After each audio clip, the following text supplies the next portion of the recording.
सिंह और घमंडी सियार, एक सीख भरी कहानी। बहुत समय पहले हिमालय की एक गहरी कंदरा में एक बलशाली और पराक्रमी सिंह रहता था।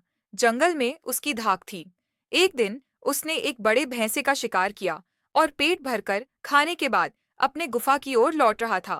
तभी रास्ते में उसे एक दुबला पतला कमजोर सा सियार मिला। सियार ने झटपट जमीन पर लेटकर दंडवत प्रणाम किया। सिंह ने हैरानी से पूछा, तुम ऐसा क्यों कर रहे हो?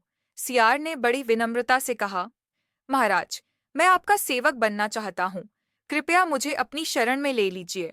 मैं आपकी सेवा करूंगा और आपके छोड़े हुए शिकार से ही अपना गुजारा कर लूंगा। सिंह उदार था। उसने सियार की बात मान ली और उसे अपने साथ रहने की अनुमति दे दी।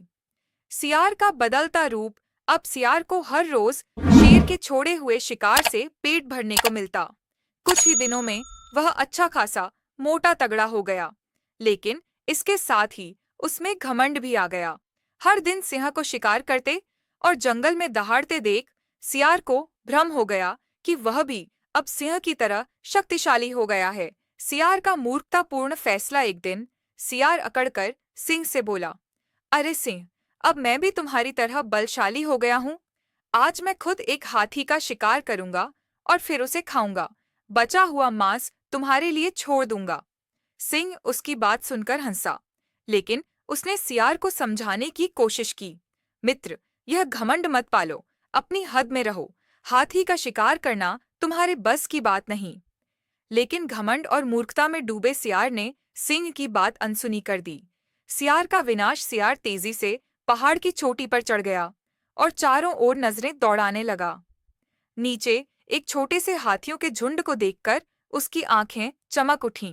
फिर उसने शेर की तरह 3 बार जोर से आवाज निकालने की कोशिश की, लेकिन उसकी आवाज डरावनी सिंह गर्जना की जगह कर्कश चीख जैसी निकली।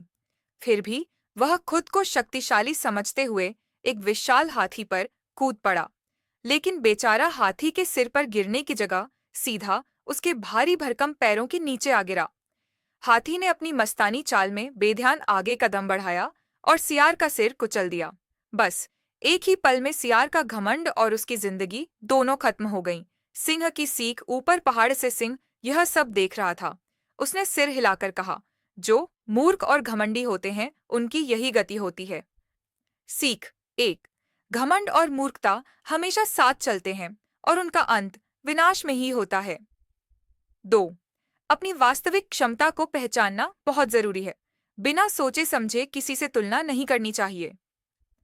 3, बड़ों और समझदार लोगों की सलाह को नजरअंदाज करना खुद के लिए ही खतरा बन सकता है।